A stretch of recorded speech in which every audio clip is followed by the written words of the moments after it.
बच्चों को देखता है कि वो बातें कर रहे हैं तो उनको खामोश करवाता है, कहता है कि खामोश हो जाओ, और फिर बच्चों को खड़ा होकर वो बाहर भेजता है। इतने में दूसरा शख्स आता है, वो कहता है कि अस्सलामु अलैकुम रहमतुल्लाहि बरकातुहू। नाज़रीन मोहतरम, कारी साहब नमाज के इंतज़ार में मुसल्ला रसूल पर बैठे होते हैं और दूसरी तरफ दो बच्चे जो हैं वो पिछली सफ़ के अंदर जो है वो बातें कर रहे होते हैं।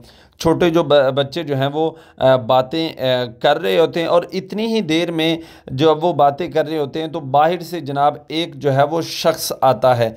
कारी साहब मुसल्ले पर बैठे हैं, बच्चे जो है वो बातें कर रहे हैं। अब बाहर से जनाब एक आदमी आता है और जनाब जूता उतार के जब वो मस्जिद के अंदर दाखिल होता है तो बच्चों को देखता है कि वो बातें कर रहे हैं तो उनको खामोश करवाता है, कहता है कि खामोश हो जाओ। फिर कहता है कि आप बच्चे हैं जनाब, आप यहाँ से जो है वो खड़े हो जाएं, और फिर बच्चों को खड़ा होकर वो बाहर भेजता है। इतने में दूसरा शख्स आता है, वो कहता है कि यार आप बच्चों को क्यों जो है वो बाहर भेज रहे हैं, अभी बच्चे हैं, अभी से जो है वो नमाज के आदी बनेंगे तो बड़े होकर नमाज पढ़ेंगे। वो कहता है कि नहीं नहीं, ये शोर डालें, इनको जो है वो बाहर भेजा जाए।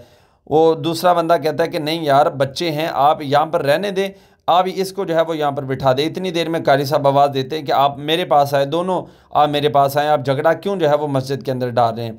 कारी साहब उन दोनों को जो है वो अपने पास बुलाते हैं, बिठाते हैं, और फिर उनको समझाते हैं कि यार बात सुनो, मस्जिद के अंदर इस तरह जो है वो शोर नहीं डालते, ये अल्लाह का घर है, यहाँ पर जो है वो सुकून से बैठते हैं। अब दूसरा शख्स जनाब वो कहता है कि यार बच्चे शोर कर रहे थे कारी साहब, इसलिए मैं तो उनको जो है वो बाहर भेज रहा था। और कारी साहब कह रहे थे कि ठीक है, आप दोनों अपनी जगह पर दुरुस्त हैं, लेकिन बात दरअसल ये है कि बिल्कुल जो छोटे बच्चे होते हैं उनको मस्जिद के अंदर नहीं आना चाहिए। हदीस पाक के अंदर भी मुमानत आई है कि हुजूर ने फरमाया कि बच्चों को अपनी मसाजिद को जो है वो बच्चों से जो है वो बचाओ।